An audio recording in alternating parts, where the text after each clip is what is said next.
सदन की कार्यवाही अब प्रारंभ होती है। आप सभी सदन के सदस्यों से आग्रह है कि आप मर्यादा के भीतर तथा पूर्ण जवाबदेही के साथ इस सदन की व्यवस्था में प्रतिभागिता करेंगे। प्रश्नकाल। प्रश्न संख्या 1। यह जानना चाहता हूं कि क सिवान जिले में क्या किसी ऐसे मेडिकल कॉलेज की स्थापना निकट भविष्य में करने की योजना है? ख अगर हाँ तो कहां और कब तक? ग क्या यहाँ के छात्रों को मेडिकल की पढ़ाई और असाध्य रोगियों को बेहतर इलाज मिल सकेगा? घ यहाँ के असाध्य रोगियों को पटना और गोरखपुर रेफर करने से कब निजात मिलेगी? सरकार द्वारा स्वास्थ्य के क्षेत्र में उठाए जा रहे ठोस कदमों और खासकर स्वास्थ्य मंत्री के नाते यह सिवान जिले की जनता, छात्रों, नौजवानों को बताते हुए काफी हर्ष हो रहा है, क्योंकि सिवान जिले में करीब 2 दशक पुरानी मेडिकल कॉलेज बनाने की मांग अब मूर्त रूप लेने जा रही है। जिले के मैरवे में करीब 25 एकड़ के कृषि फार्म की जमीन पर यह विशाल मेडिकल कॉलेज बनकर तैयार होगा। ख मैरवा स्थित कृषि फार्म की जमीन पर बनने वाले इस मेडिकल कॉलेज का कार्य अभी प्रगति पर है।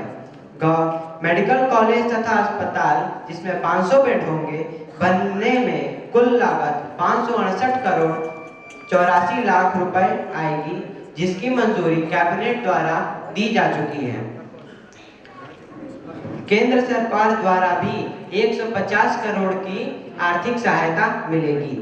इस राजकीय चिकित्सा अस्पताल का निर्माण बिहार चिकित्सा सेवाएं आधारभूत संरचना निगम लिमिटेड द्वारा आइसोलेशन पद्धति का इस्तेमाल होगा। तीसरा, भवन में रियर रबर बेयरिंग लगाए जाएंगे। चौथा, इस परियोजना में मुख्यतः 3 प्रकार के भवन होंगे। पहला शैक्षिक भवन, दूसरा अस्पताल, तीसरा आवासीय भवन। छठा, प्रस्तावित अस्पताल में ओपीडी, आधुनिक आकस्मिक ICU, labour room, modular operation theatre, blood bank, radiology और पैथोलॉजी की सुविधाएं उपलब्ध होंगी।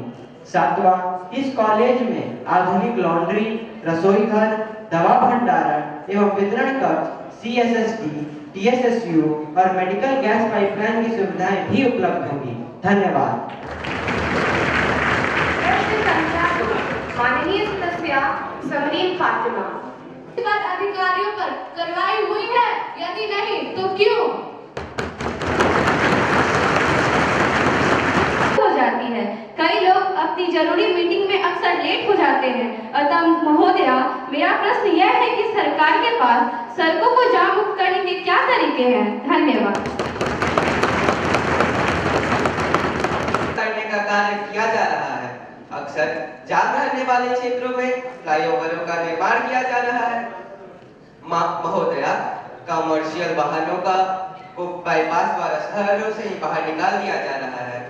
शहर में नए बाईपासों का निर्माण किया जा रहा है, जिससे कि जामों में कमी आए। धन्यवाद महोदया।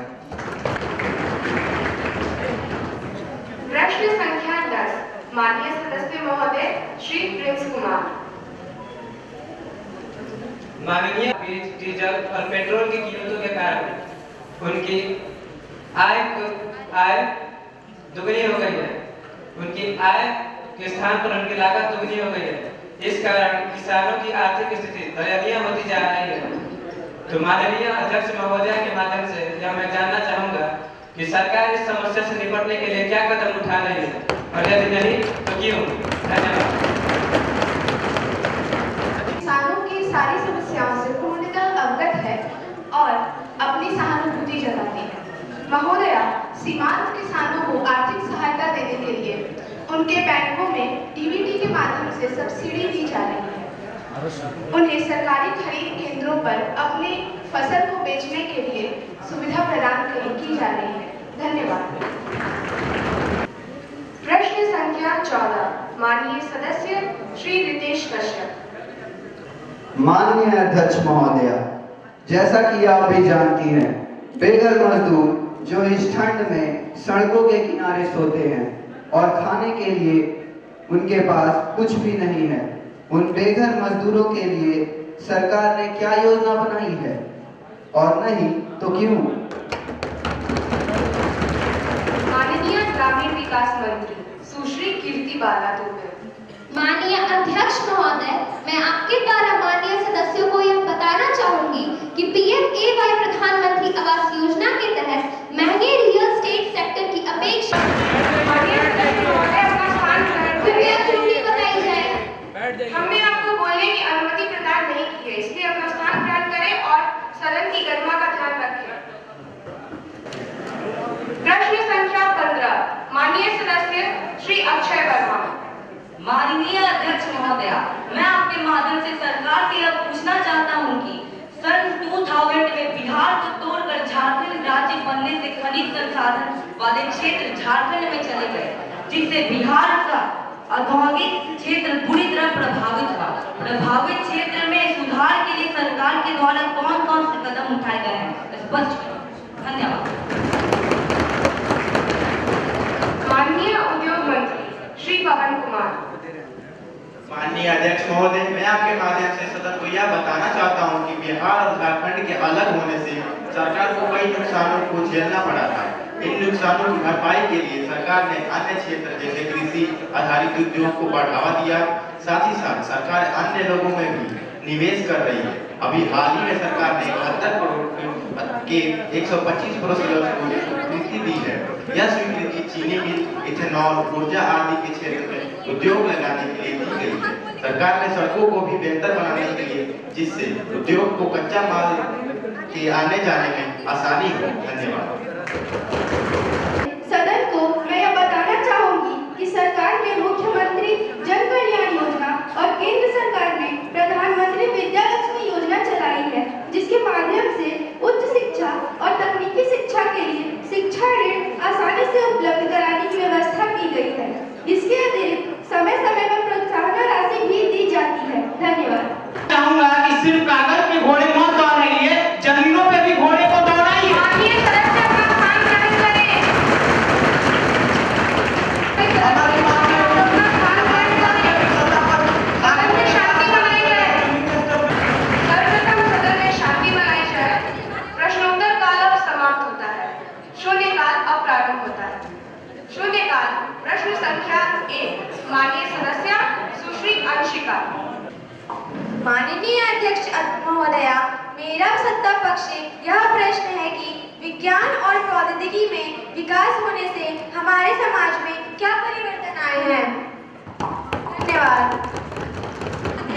कृपया सदन में शांति बनाए रखें। सदन की व्यवस्था को संचालित होने दें और बिना अनुमति के अपनी बात सदन में न रखें। ध्यान आकर्षण प्रस्ताव अब समाप्त होता है। वाद विवाद परिचर्चा प्रारंभ होती है। सुश्री कीर्ति बाला दुबे पक्ष में अपने विचार प्रस्तुत करें। होता है, उसके अतिरिक्त व्यक्ति शब्द में विधिक व्यक्ति अर्थात संवैधानिक नियम, कंपनियां, पंजीकृत समितियां या किसी अन्य तरह का विधिक व्यक्ति सम्मिलित है। मैं एक और अनुच्छेद के बारे में कहना चाहूंगी कि अनुच्छेद 19 सभी नागरिकों को स्वतंत्रताओं की गारंटी देता है, जैसे वाक एवं अभिव्यक्ति की स्वतंत्रता, शांतिपूर्वक और निरायुक्त सम्मेलन का अधिकार, संगम संघ या सहकारी समितियां बनाने का अधिकार आदि। धन्यवाद। माननीय मंत्रियों ने विकास और अपने कार्यों के लंबे चौड़े दावे किए। सरकार ने अपनी पीठ खूब थपथपाई, जैसा लगा कि सारी समस्या राज्य की हल कर ली गई। परंतु महोदय, राज्य की दिशा और दशा दोनों के बारे में मुझे ज्ञात है। माननीय, कई सरकारी कार्य अधूरे पड़े हुए हैं और कई कार्यों की तो शुरुआत भी नहीं किया गया है। महोदय, बेरोजगारी, महंगाई, आपराधिक घटनाएं, पर्यावरण से खिलवाड़, कमजोर वर्गों पर अत्याचार, मजदूरों का पलायन, बच्चों के लिए सुविधाओं में कमी सहित जनता की अनेक स्थानीय स्वजनन समस्याएं हैं जिनका निदान किया जाना आवश्यक है। केवल कागजी घोड़े दौड़ाने से कार्यवाही नहीं होगी। महोदय, एक सशक्त विपक्ष होने के नाते मैं इन समस्याओं का सदन से सड़क तक लेके जाऊंगा। सरकार के दावों का फैसला जनता की अदालत में होगा। धन्यवाद।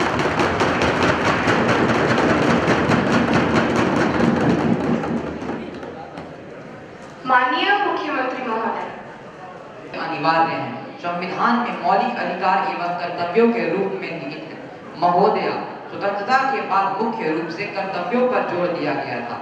देश पहले, स्वयं बाद में। आप देश के लिए क्या कर सकते हैं, न कि देश आपके लिए क्या कर सकता है। और स्वयं से पहले सेवा, ये कहावत है जो कर्तव्यों के सिद्धांत से निकलती है। कर्तव्यों के सिद्धांत में 4 दशकों से अधिक समय तक भारतीय राजनीति के दिमाग को उकेरा और आम आदमी को जीवन की बुनियादी सुविधाएं प्रदान करने के लिए सरकार की कमियां और विफलताओं के प्रति भारत के नागरिकों को सहिष्णु और गैर मुखर रखा।